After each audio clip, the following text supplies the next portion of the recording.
हाय बच्चों, welcome back to study room. और आज की क्लास में हम स्टार्ट करने वाले हैं with one yet another chapter जिसका नाम है द स्नेक ट्राइन। ठीक है, तो आओ ज्यादा देरी नहीं करते हैं and let's get into the video. कवि के बारे में बात कर लेते हैं। W. W. E. रॉस एक कनाडाई भूभौतिकीवाद कवि थे। वो कनाडा में इमेजिस्ट कविता लिखने वाले पहले प्रकाशित कवि थे। तो वो इमेजिज्म का पार्ट थे और बाद में अतियथार्थवादी कविता लिखने वाले भी वो पहले व्यक्ति थे। तो ही वॉज वो लिखते थे, उसको बोलते हैं इमेजिज्म स्कूल से वो जुड़े हुए थे और उससे उनका रिलेशन था। तो ये जो कविता उन्होंने लिखी है, इस कविता का विषय प्रकृति के साथ मनुष्य का संबंध है। कवि के अनुसार हम प्रकृति से दो तरीके से संपर्क कर सकते हैं। यहाँ एक साम द्वारा दर्शाया गया है। एक है इसकी प्रशंसा करना और दूसरा है इससे डरना और इस तरह डर को खत्म करने का प्रयास करना। तो उनको लगता है कि हम प्रकृति से हमारा ना टू वे रिलेशनशिप होता है, दो तरीके का हमारा संबंध होता है। एक तो होता है कि वो हमें पसंद होता है, एक है कि हमें उससे थोड़ा डर भी लगता है।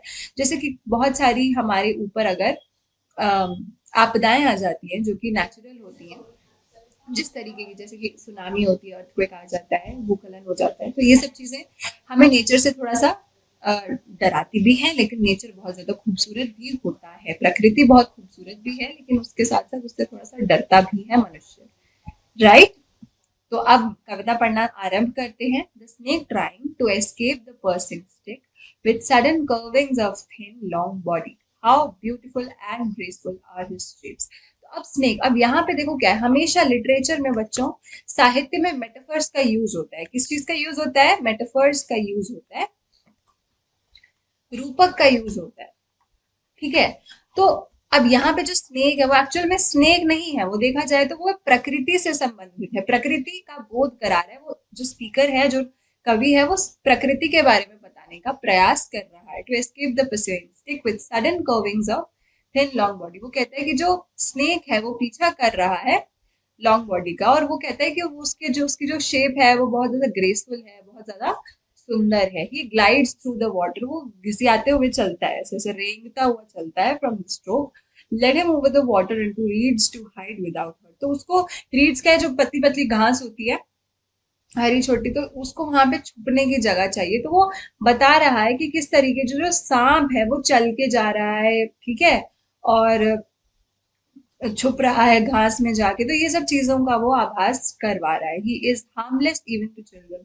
और वो इवन बच्चों को भी कोई हार्म नहीं, मतलब उनके लिए भी वो ऐसा कुछ नहीं कि वो खतरनाक है, वो बिल्कुल भी खतरनाक नहीं है, हार्मलेस है। वो कुछ किसी भी तरीके से किसी को भी नुकसान नहीं पहुंचा सकता। अलोंग द सैंड ही ले अंटिल ऑब्जर्व। और वो सैंड पे ही रहता है, मतलब वो रेत पे ही रहता है। And chased away and he vanishes in the ripples among the green slim leaves. तो वो कहता है कि उसके बाद क्या होता है, लोग आते हैं, तो इंसान आ जाते हैं और उसको भगा देते हैं वहां से, ठीक है, कि तुम जाओ। तो वो जाके कहाँ छुप जाता है? वो घास में फिर से जाके छुप जाता है। राइट। जो स्नेक होता है। अब इतनी छोटी सी कविता है, लेकिन इसका मतलब क्या है कि जो सांप है, सांप कहाँ चला गया? छुप गया। तो सांप नहीं है, प्रकृति है।